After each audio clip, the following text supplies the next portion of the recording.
et éternellement. C'est qu'on dit que la parole de Dieu, c'est une parole qui est vivante. Amen. On doit la vivre aujourd'hui. Alors, c'est du n'importe quoi. Regardez ce que nous faisons aujourd'hui.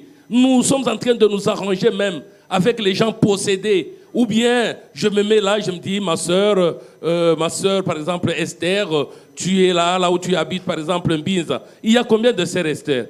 Aujourd'hui même, je peux m'arranger avec elle, je lui donne un peu d'argent, elle vient à l'église, nous voyons du n'importe quoi aujourd'hui. Voilà. On se dit, non, voilà, tu as une petite ceinture. Et puis on va ajouter même ce que la personne n'avait pas. Et après, on se dit, mais non, c'était un montage. Tout ça parce qu'on manque la véritable parole de Dieu. C'est pourquoi. Apôtre, nous sommes d'abord dans les cultes. Oui. Je laisse d'abord la doctrine.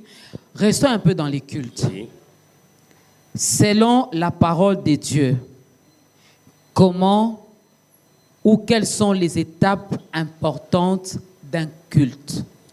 Les étapes importantes d'un culte, c'est la prière, c'est la louange ou l'adoration et la parole de Dieu. C'est ça. Mais nous, qu'est-ce que nous faisons? Nous, c'est le culte de l'argent. Nous venons à l'église, ce n'est pas pour prier Dieu, ce n'est pas pour qu'on nous montre la voie du Seigneur. On vient là, on passe le temps pour l'appel de fonds, et on passe le temps pour les offrandes.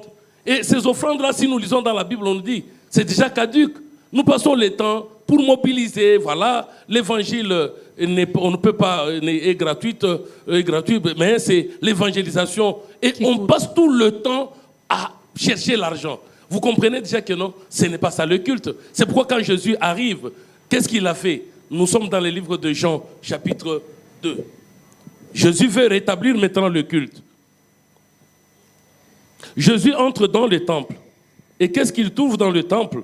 Il trouve que non, mais ce sont des vendeurs. Ce sont des commerçants. Le culte n'est plus le culte de Dieu, mais nous allons lire Jean chapitre 2. Commençons par le 13e verset. Jean 2, 13. Oui. La Pâque des Juifs était proche et Jésus monta à Jérusalem. Oui. Il trouva dans le temple les vendeurs de bœufs, de brebis et de pigeons, et les changeurs assis.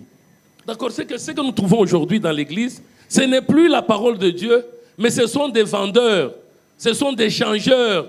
Vous allez voir que dans une église, la maman, si c'est maman pasteur, amène quelques bouteilles d'huile et elle commence à vendre à l'église l'huile. Donc, on ne peut pas l'acheter ailleurs. Elle est là, elle fait son commerce là-bas. Et voilà, tout le monde va vers maman pasteur. Vous trouvez ça normal? Non. On trouve des changeurs, on trouve n'importe quoi maintenant à l'église. Et qu'est-ce que Jésus a fait? Oui. Et on fait un fouet avec des cordes. Il va faire un fouet.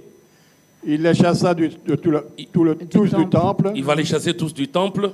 Ainsi que les brebis et les bœufs. Même les brebis, même les bœufs sont maintenant là en train de faire le commerce. Oui.